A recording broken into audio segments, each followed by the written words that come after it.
Olá! Sejamos todos bem-vindos ao estudo da Associação Espírita Allan Kardec, de São José do Rio Preto, a respeito do livro Nosso Lar, Psicografia de Chico Xavier, autor espiritual André Luiz. Falaremos dos capítulos 17 e 18, Em Casa de Lísias e Amor, Alimento das Almas. No momento da nossa prece, Santa Teresa Benedita da Cruz diz pra gente que a oração é uma escada de Jacó, pela qual o homem eleva a sua alma a Deus e a graça de Deus desce ao homem. Chico Xavier reza conosco. Senhor Jesus, que a tua luz afaste do meu caminho as trevas que se projetam de mim mesmo. Que a tua inspiração me guie nas decisões que devo tomar para o dia de hoje. Que eu não seja instrumento do mal para ninguém. Que a tua bondade me ensine a ser melhor e que o teu perdão me incline à misericórdia para com os meus semelhantes. Que assim seja. Capítulo 17, Em Casa de Lísias. André faz uma visita ao seu amigo, conhecendo sua família, conversando bastante com a mãe de Lísias e aprendendo um tanto considerável para ele colocar em prática lá mesmo na colônia Nosso Lar, se aperfeiçoando, crescendo e ficando cada vez mais próximo de Deus. Pouco tempo após a visita da mãe de André, que ele deu um grande abraço na sua mãezinha, que estava com muita saudade, e tiveram conversa extremamente profunda e necessária para aquele momento que André estava vivenciando. André recebeu um chamado do ministro Clarencio, que o avisou sobre sua alta dos tratamentos, conforme Henrique de Luna. Era para André aproveitar o tempo observando e aprendendo. André estava autorizado a fazer observações em vários setores de nosso lar, mas tinha exceção dos ministérios de natureza superior, como o da união divina e da elevação. Ele recebeu de Clarencio uma caderneta que o permitiria ingressar nos ministérios da regeneração, do auxílio, da comunicação, do esclarecimento. Era como se estivesse com um passaporte em mãos para fazer uma viagem de exploração de novos lugares naquela colônia maravilhosa. André ficou muito feliz com a notícia. Estava com planos de trabalhar ingressando em atividades diferentes quando Lísias o convidou para conhecer sua casa. Lísias garantiu a hospitalidade da sua mãe, que o trataria como um filho. Clarencio se alegrou com a ideia e disse: Jesus alegra-se conosco, sempre que recebemos um amigo no coração. Muito mais do que uma simples visita, Clarencio teve a percepção da amizade que havia nascido ali. André abraçou longamente Lísias. É uma cena muito bonita que faz com que a gente se sinta acolhido no plano espiritual. Momento que muitas vezes a gente desconhece como vai acontecer quando não temos esse estudo espírita, e até mesmo quando temos o estudo, esperamos uma recepção calorosa. Não queremos ficar desprovido de um laço de amizade. E ali, já teve empatia, já teve sintonia, já teve uma conexão, que com certeza vai fazer parte dessa família espiritual. Clarencio, inspirado com a animação de André e Lísias, orientou: Instrua-se, meu caro. E essa fala nos faz recordar algo muito importante do Espírito da Verdade. Espíritas, amai-vos, eis o primeiro ensinamento, e instruí-vos, eis o segundo. Amor sempre em primeiro lugar, acima de todas as coisas, porque Deus é amor. E já nascemos com essa centelha viva no nosso coração para manifestarmos em todos os lugares, especialmente começando conosco, para a gente aprender verdadeiramente a amar aquelas pessoas que estão próximos da gente e então a humanidade. A instrução nos traz a fé raciocinada, trazendo a compreensão e o conhecimento de tudo aquilo que a gente já estava sentindo. Tudo isso nos completa, traz a qualificação do ser integral e também, consequentemente, nos torna pessoas melhores e nos aproxima de Deus. Olha que frase legal, né? André e Lísias estavam seguindo até a casa de Lísias e André teve uma tiradinha interessante. O nosso lar, dentro de nosso lar. Como as casas são construídas no plano espiritual, os espíritos fazem a matéria etérea passar pelas transformações que queiram, com suas propriedades especiais. Portanto, eles podem formar os objetos, como vestuários, joias, caixas de rapé, etc., que desejem, por ato de sua vontade. E do mesmo modo que os fazem, podem desfazê-los. Livro dos Médiuns, capítulo 8, item 128. No estudo do capítulo 10 com a Larissa, nós vimos que ela abordou os 3 elementos gerais do universo: o Deus, princípio espiritual e princípio material, sendo a matéria apresentada em diversos estados, considerando a variação do fluido cósmico universal. Já no nosso lar, nós constatamos que muitos espíritos têm residência, e, num geral, até mesmo outros espíritos intencionam utilizar de determinadas características materiais, como roupas específicas, acessórios, comer alimentos, etc. Todos esses itens são variações do fluido cósmico universal. Não são todos os espíritos que conseguem ou que estão autorizados a formar essas coisas. Algumas dessas transformações do fluido ocorrem de uma forma instintiva, meio que automático, sem que o espírito compreenda mesmo, caso eles não estejam suficientemente esclarecidos. Apenas os espíritos puros acessam esse fluido cósmico universal na sua simplicidade absoluta, conforme nos disse já o Livro dos Médiuns, no capítulo 4, item 74. Os demais não conseguem, ou não conseguem com tamanha facilidade. A gente pode verificar que a vontade do espírito tem o fator primordial para essas transformações. De acordo com a evolução, a gente consegue elaborar mais itens que não são da matéria como a da Terra.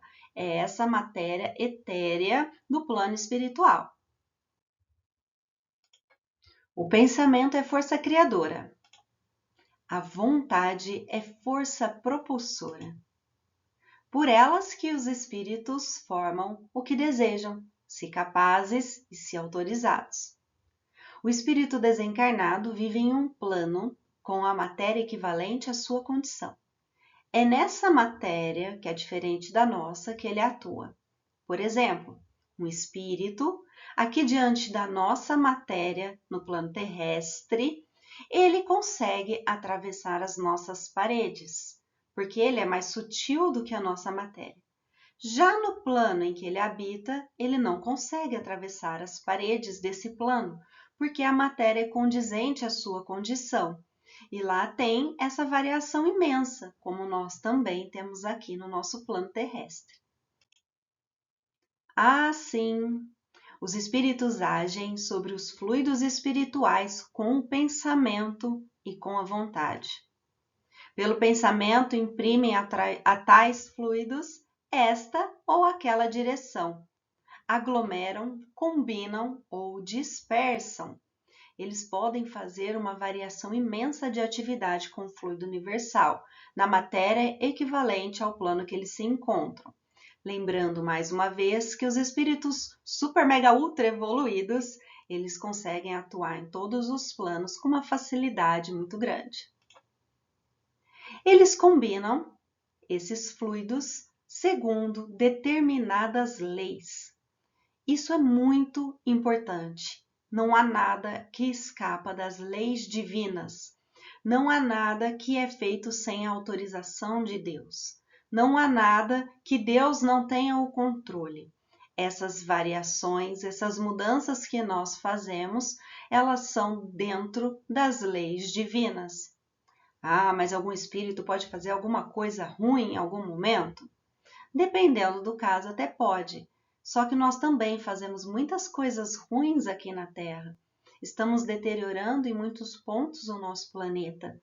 Nós temos o livre-arbítrio dentro dessas leis divinas. Isso não serve somente para as pessoas encarnadas, mas também para os espíritos.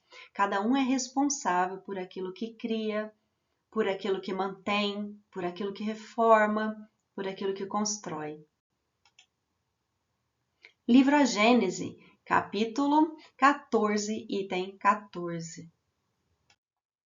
Vale ressaltar que trata-se, porém, de formação, não criação, pois do nada o espírito nada pode tirar. Livro dos Médiuns, capítulo 8, item 129.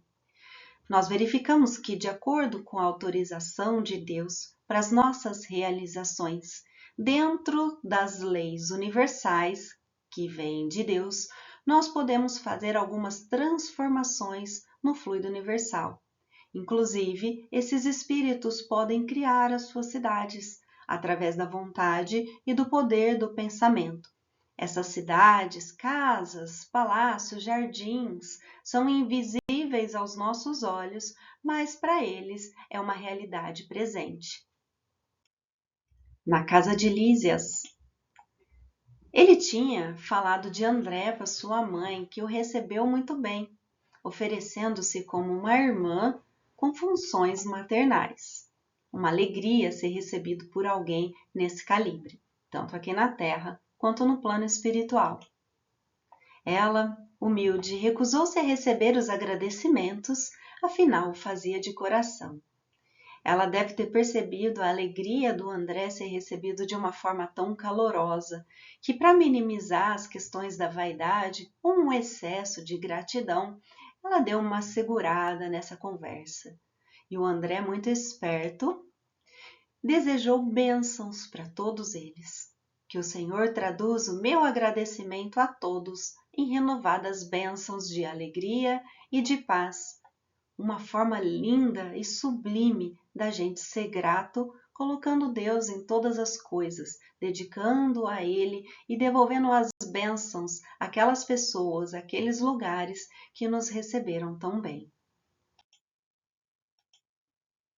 O ambiente lá na casa de Lísias era simples e acolhedor. Existiam móveis e objetos quase idênticos aos terrestres.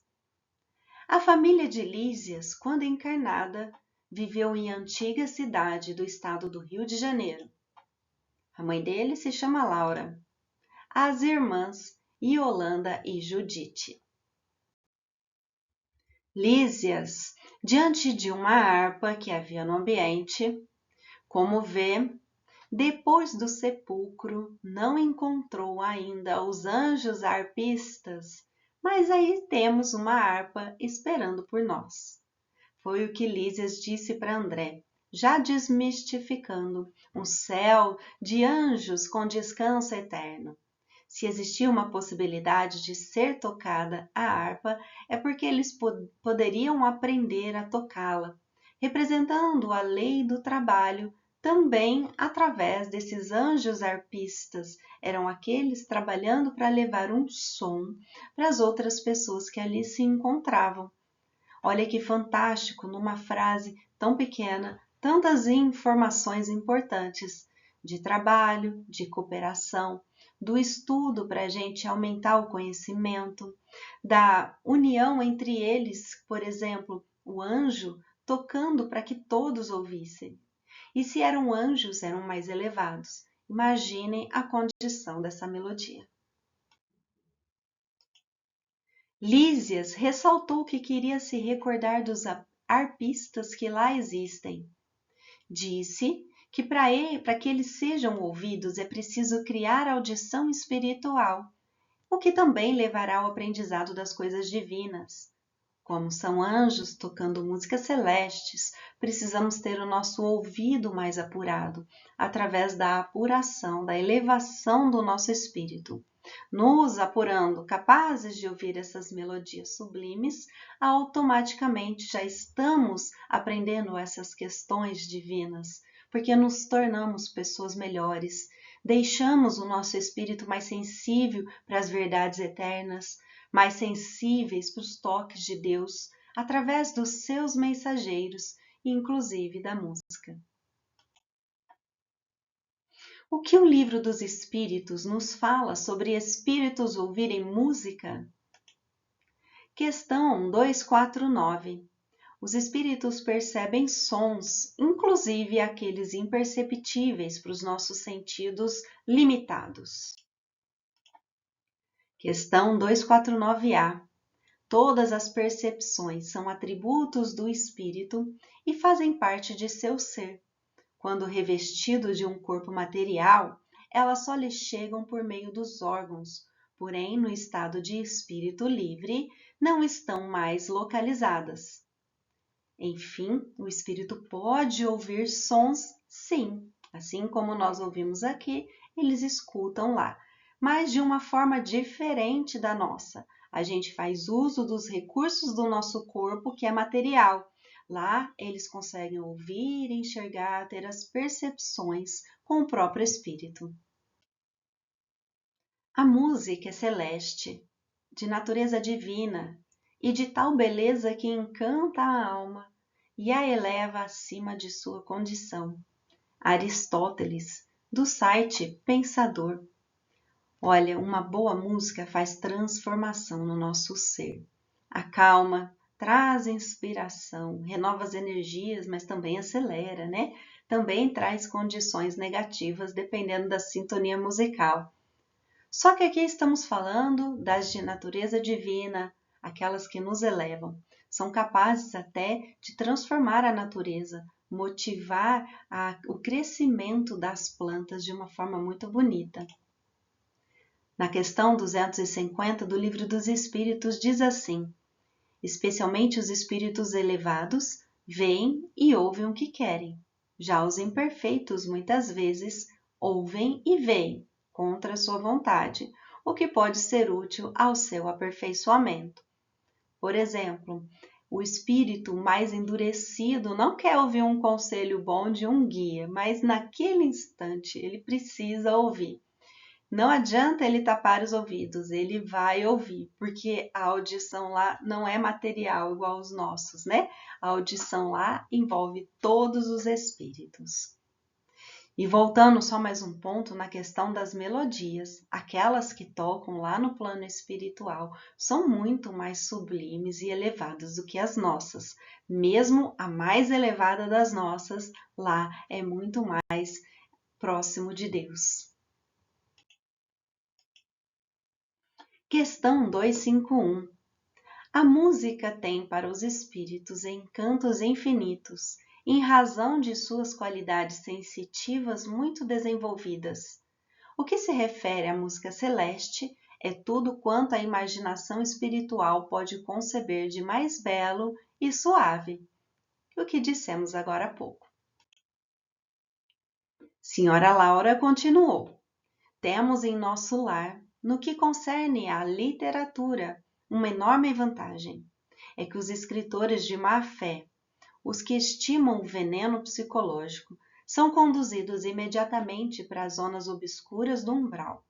Por aqui, não se equilibram, nem mesmo no ministério da regeneração, enquanto perseveram em semelhante estado da alma.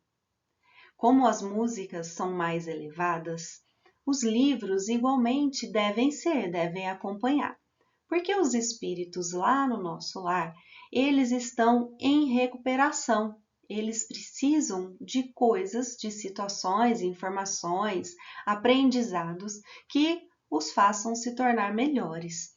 Portanto, caso seja recebido algum escritor que intencione passar mensagens de má fé ou veneno psicológico, a gente já vai conseguir perceber o calibre da edificação espiritual dele. então não cabe em nosso lar. Ele vai ser remanejado para aquelas regiões equivalentes à sua elevação, à sua evolução. Após falar sobre música e literatura, André conheceu os demais cômodos da casa e participou da oração, a convite da senhora Laura, ao som de música suave que ela ligou em um aparelho, louvor do momento crepuscular, vendo a governadoria. Olha que gostoso, os momentos das preces coletivas, conhecer as casas, receber essas preces dentro do nosso lar, poder ouvir essa música que acalma a nossa alma, acalma nosso espírito, especialmente numa colônia, né, onde a região ainda é umbralina, uma música e uma oportunidade de uma oração tão elevada quanto essa é um convite para a nossa calma, é um convite para a nossa libertação. André, eu adorei essa imagem. A hospitalidade, cheia de ternura, arrancava-me ao espírito notas de profunda emoção. Olha aí, gente, a associação notas musicais com as notas de emoção dentro do espírito de André. Sentia-me dominado de profunda e misteriosa alegria. Os efeitos positivos e colaterais do amor, da boa prece e de uma boa nota musical. Senti que minha alma se ajoelhava no templo interior, em sublimes transportes de júbilo e reconhecimento. Valeu a pena essa visita. André, conseguindo descrever desta maneira, ele já demonstrou que aprendeu tudo que a dona Laura e toda a sua família estava intencionando ensinar. Capítulo 18. Amor, alimento das almas. O amor é substância criadora e mantenedora do universo, constituído por essência divina. É um tesouro que quanto mais se divide, mais se multiplica, e se enriquece à medida que se reparte. Mais se agiganta na razão que mais se doa, fixa com mais poder quanto mais se irradia, nunca perece. Joana de Ângeles, do site Pensador. Aqui Dona Laura fala daquilo que ela mais doou para o André durante essa visitação. Ela ensina com mais detalhes a questão do alimento espiritual chamado amor. Alimentos. Depois da oração, a senhora Laura os convidou para uma refeição, uma sopa, um caldo e água. Ela disse, afinal, nossas refeições aqui são muito mais agradáveis que na terra. Há residências em nosso lar que as dispensam quase por completo, mas nas zonas do Ministério do Auxílio não podemos prescindir dos concentrados fluídicos, tendo em vista os serviços pesados que as circunstâncias impõem. Despendemos grande quantidade de energias, é necessário renovar provisões de forças. As comidas lá são mais sutis, por isso mais agradáveis que aqui na terra. Aqui já percebemos que aquelas que nos caem melhor no organismo são as oferecidas pela natureza sem a transformação do homem. Verificamos também pela fala da senhora Laura que há um desmame dessa alimentação. Ela ainda é necessária porque é uma região umbralina e os espíritos ainda muito imperfeitos, dependentes de alguma questão alimentar, um paladar ou até mesmo um hábito de comer. Então, algumas casas já fizeram esse desmame, estão quase zerado, quase por completo, não precisam desse alimento.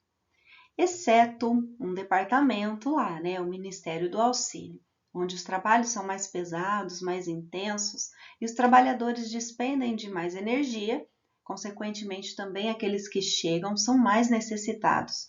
Aí eles precisam receber e distribuir aqueles que chegam e também aos que trabalham, mais fluidos, essa sopa, esses fluidos energéticos, essas questões que vão os fortalecer para que eles continuem ainda mais melhorando ainda mais evoluindo. Uma das jovens que estava lá na casa de Lísias completou o ensinamento de a senhora Laura. Todos os ministérios, inclusive o da união divina, não dispensam os alimentos, diferindo apenas a feição substancial. Na comunicação e no esclarecimento, há enorme dispêndio de frutos. Na elevação, o consumo de sucos e concentrados não é reduzido. E na união divina, os fenômenos de alimentação atingem o inimaginável. Nós observamos que onde existe o alimento, ele é mais saudável. E nem a senhora Laura, nem a jovem disseram que o nosso lar tem refrigerante, fritura, chips, chocolate ou cervejinha. Tem alimentação, mas ela é de outra categoria. A gente chama de alimento porque é o alimento que supre as nossas energias. E ele também nos recarrega, traz aquilo que a gente precisa devido ao desgaste do dia a dia e dos nossos processos. Na colônia, essa alimentação, como dizemos, ela é diferente, especialmente aí na união divina, que está dizendo que atingem o inimaginável. Aí a gente vai precisar trabalhar muito a nossa imaginação para alcançar o inimaginável. A gente não consegue compreender agora, mas quando a gente estiver lá na união divina, a gente vai poder voltar e contar para os coleguinhas. Para mais detalhes quanto à alimentação e o plano espiritual, nós temos o estudo do capítulo 9 com a Sandra. Vale a pena voltar lá, que é um capítulo muito interessante. Após essa conversa, o André ficou cheio de dúvidas. O texto fala que ele ficou perplexo. Eu acho que a gente também ficaria, né? A gente teria um monte de questões para esclarecer com a senhora Laura. Então ela completou. As comissões de instrutores visitam o nosso lar para ministrarem ensinamentos sobre nutrição espiritual. Eles recebem uma nutricionista, ou um nutricionista, ou vários, né, para explicar a respeito desse tipo de alimentação. O alimento físico é questão ligada à materialidade transitória. Então lá não existe mais esse alimento físico. Por isso que às vezes é difícil deles entenderem como que é lá, como estão chegando e estão conhecendo esse alimento, talvez pela primeira vez, ou se esqueceram das vezes que já o consumiram. É necessário uma explicação. Eu ia gostar de receber, e vocês? Senhora Laura continuou. O maior sustentáculo das criaturas é justamente o amor. Todo o sistema de alimentação nas variadas esferas da vida tem no amor a base profunda. A alma em si apenas se nutre do amor. Quanto mais elevação, mais conheceremos essa verdade. Jesus, o amor personificado. De fato, é o amor que nos sustenta. Deus é amor, Deus está em tudo, então tudo é amor. Para que a gente viva em harmonia e paz, a gente precisa se alimentar desse amor divino. Como Deus ainda é tão grande perto de nós, Ele trouxe Jesus para vivenciar o amor e para distribuir no nosso coração a nossa cota parte da nossa existência, um amor tão grande que a gente precisa estar bastante conectado para perceber. Caso contrário, a nossa distração não nos permite perceber a quantidade imensa de amor que é depositado de Deus para nós. Jesus, nosso modelo e guia, inclusive o modelo de amor e o modelo de amar. Senhora Laura, ela pergunta: não lhe parece que o amor divino seja o sustento do universo? O que vocês acham? Eu já dei a resposta, né? André se sentiu confortado. Lísias disse: tudo se equilibra no amor infinito de Deus, e quanto mais evoluído o ser criado, mais sutil o processo de alimentação. Olha aí, quanto maior a evolução, mais sutil a alimentação. E Lísias emendou que tudo que existe se alimenta de uma forma diferente. Por exemplo, o verme de uma forma, o animal de outra, o ser humano ainda de outra. E a senhora Laura disse: No fundo, o verme, o animal, o homem e nós dependemos absolutamente do amor. Todos nos movemos nele e sem ele não teríamos existência.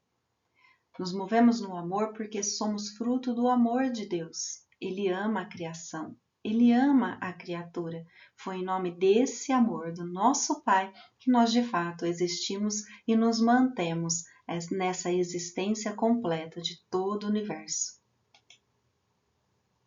E nós conhecemos e cremos no amor que Deus nos tem. Deus é amor e quem está em amor está em Deus e Deus nele. João capítulo 4, versículo 16. A senhora Laura se recordou de Jesus. Jesus ama você. Ela disse: amai-vos uns aos outros. Uma frase que a gente escuta com bastante frequência.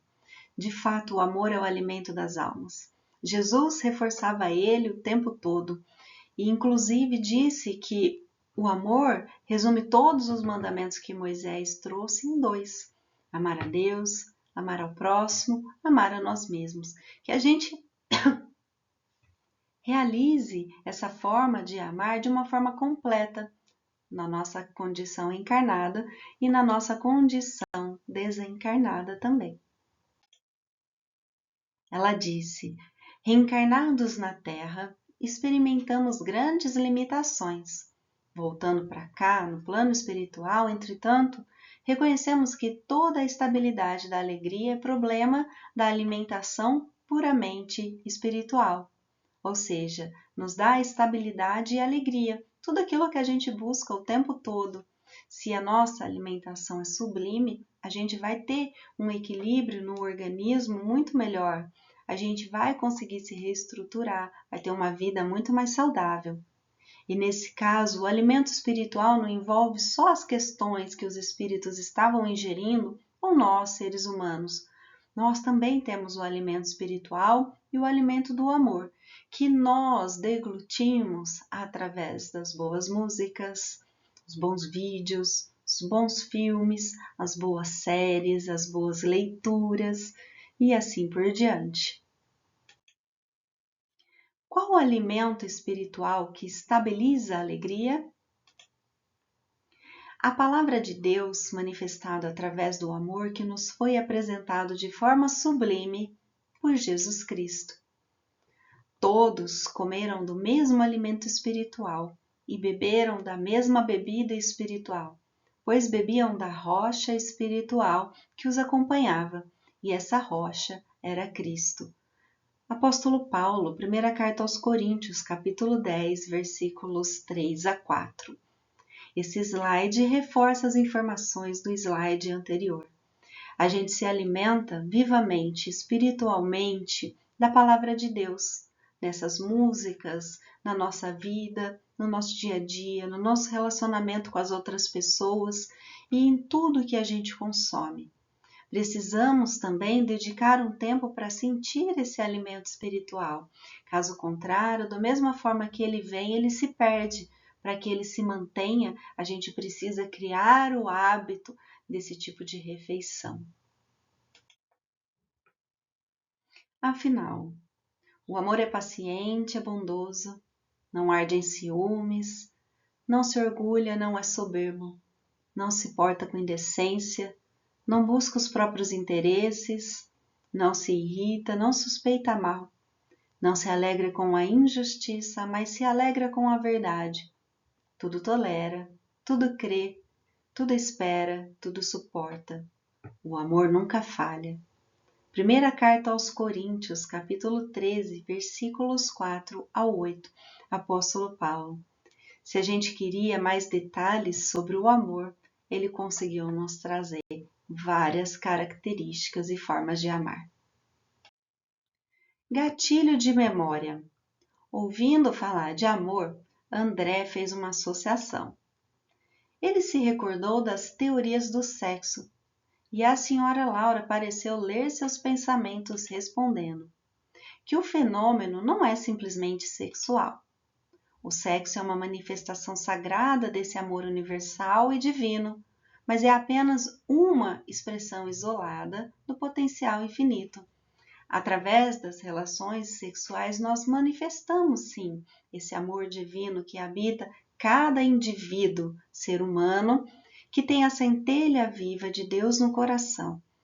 Isso é sagrado porque é através das relações sexuais que nós conseguimos abrir o portal da reencarnação. A gente procria, né? Traz a evolução da espécie, trazendo as pessoas para desfrutarem das suas reencarnações com novos aprendizados. A senhora Laura, ela ainda asseverou que nos casais mais espiritualizados, o carinho, a confiança, a dedicação são muito mais importantes do que a própria união física. Ainda disse que para que se alimente a aventura, né, a felicidade, basta a presença e às vezes apenas a compreensão. Por isso que nos relacionamentos a admiração, o respeito, o cuidado, eles são muito importantes porque preservam o amor, preservam a ligação que motivou aquelas pessoas a se encontrarem. O sexo deve ser considerado como um órgão proporcionador de alegria, mas também de funções específicas, aquelas que lhes são pertinentes e não apenas de prato apetitoso de gozos infindáveis. Não é, portanto, o sexo que aturde o indivíduo, mas a sua mente e conduta depravada que o levam ao desvario. Como justificativa para a alucinação que toma conta de grande parte da sociedade, facilitam-se as condutas sexuais conforme os padrões de cada pessoa, dando lugar aos abusos da função e aos desvarios da prática. Tudo quanto violenta a natureza em si mesma, nas suas construções e apresentações, nas suas finalidades orgânicas, transforma-se em motivo de desordem, afetando o ser humano de maneira significativa. O sexo foi colocado a serviço da vida e não esta a sua servidão. Joana de Ângeles, no livro Encontro com a Paz e a Saúde, psicografia de Divaldo Pereira Franco. Joana ressalta que o problema está no ser humano mesmo, na conotação que coloca nas relações sexuais, naquilo que normaliza e que afasta da sublimidade e das questões relacionadas com o amor. O sexo foi colocado a serviço da vida e não esta a sua servidão. É a gente que escolhe as situações que vamos vivenciar em nome do amor e não aquelas automatizadas que nos dominam, fazendo a gente realizar sem reflexão. Os relacionamentos têm algo muito bom. Judite disse: as almas na terra, unindo-se, amparam-se mutuamente, conseguem equilíbrio no plano da redenção. Quando, porém, faltam companheiros, a criatura menos forte costuma sucumbir em meio à jornada. Ela disse que é preciso muita identificação com a fé sobre-humana para viver o homem ou a mulher solitários no mundo. Não é regra que sucumbe aquele que fica só. É que um casal em harmonia se fortalece e se equilibra, independentemente das questões relacionadas com o sexo. Mas de qualquer forma, todos nós somos filhos de Deus, somos amparados pela providência divina e nunca, de fato, estamos sozinhos.